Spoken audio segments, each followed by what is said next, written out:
Hello everyone, welcome to Chanakya academy Patna. Topic of the day session. आज के इस topic of the day session में हम बात करने वाले हैं about rights of jailed MPs. Recently जो लोकसभा का इलेक्शन कंक्लूड हुआ है उसमें दो ऐसे कैंडिडेट जीते हैं जिनके राइट्स के बारे में बात की जा रही है कि आखिर इनके जीतने के बाद इनकी स्थिति जो अदर एमपीज है उनके मुकाबले में क्या रहने वाली है।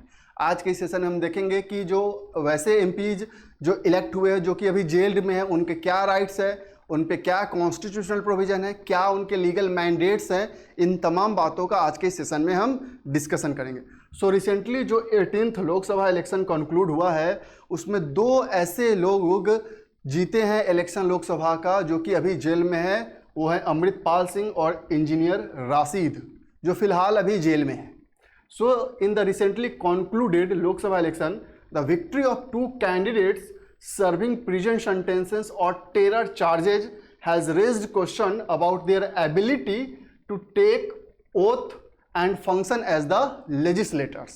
कि वो कैसे फंक्शन करेंगे, आखिर कैसे वो ओथ लेंगे, कैसे वो अब्सेंस रह सकते हैं, ये सारे क्वेश्चंस रेज किए जा रहे हैं इनके बारे में। अब हम सबसे पहले बात करते हैं can jailed leaders function as MP. क्या वैसे लीडर्स जो कि जेल में हैं तो क्या मेंबर ऑफ पार्लियामेंट के रूप में फंक्शन कर सकते हैं।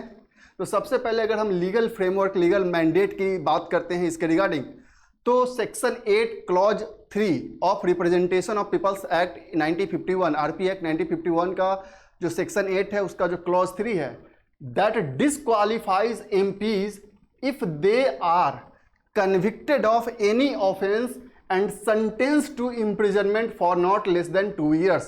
कि वैसे व्यक्ति जो कहीं ना कहीं या एमपीज जो उसमें 2 साल या उनसे अधिक के लिए उन्हें सजा मिली है तो उन्हें डिसक्वालीफाई किया जाएगा under this section 8 clause 3 of RPA act 1951। Constitutional right की बात करें कि कॉन्स्टिट्यूशनल मैंडेट क्या है।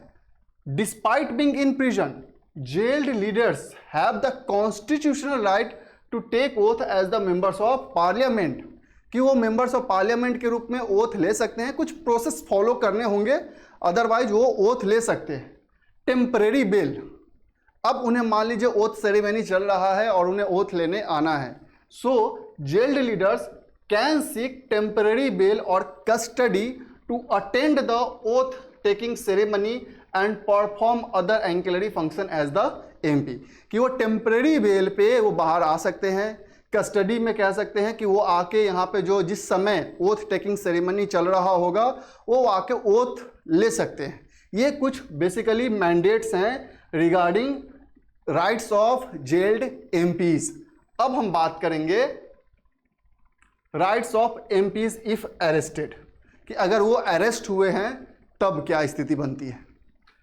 Oath taking, jailed leaders can take oath as MP, but they must seek the permission from the authorities to be escorted to the parliament for the ceremony।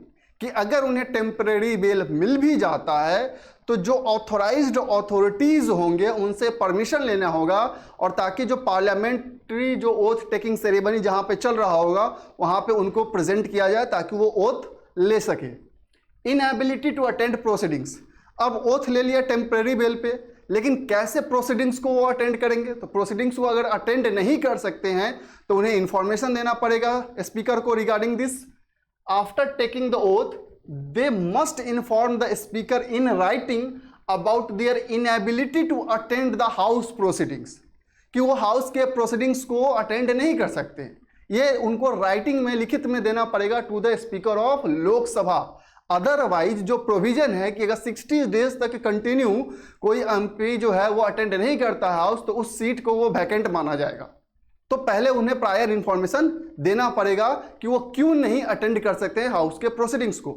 Then speaker's referral, the speaker will refer their request to the house committee on absence of members which will make a recommendation on their absence.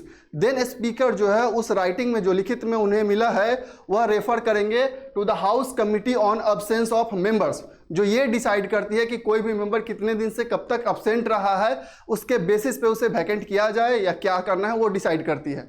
तो speaker जो है इस committee को वह referral भेजेगी and then this committee make a recommendation on their absence.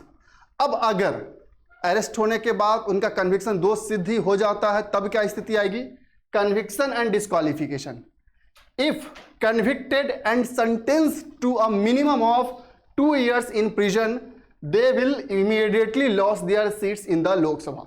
कि अगर अब कन्विक्टेड हो गए हैं और उन्हें जो सजा मिली है वो मिनिमम 2 साल का मिला है, तो जैसा कि जस्ट हमने डिस्कशन किया आरपीए एक्ट सेक्शन 8 क्लॉज 3, उसके तहत उन्हें डिस्क्वालीफाई कर दिया जाएगा, उनका जो लोकसभा का सीट है इमीडिएटली लॉस हो जाएगा, वो खत्म हो जाएगा।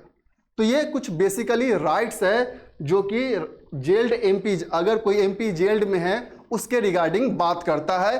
और ये रिसेंटली इसलिए न्यूज में आया था क्योंकि अभी जो रिसेंटली लोकसभा का इलेक्शन कॉन्क्लूड हुआ है उसमें 2 ऐसे मेंबर हैं, अमृतपाल सिंह और इंजीनियर राशिद, जो जेल में रहते हुए भी ये लोकसभा का इलेक्शन उन्होंने जीत लिया है। दैट्स वाई यह न्यूज में आया था। आई होप आपको समझ में आया होगा कि क्या है एमपीज के राइट्स अगर वो जेल में है, अरेस्टेड हो जाते हैं और जब कन्विक्शन हो जाता है, दोषसिद्धि हो जाता है, तब उन्हें क्या हो सकता है उनके साथ। So that's all for today. Thank you.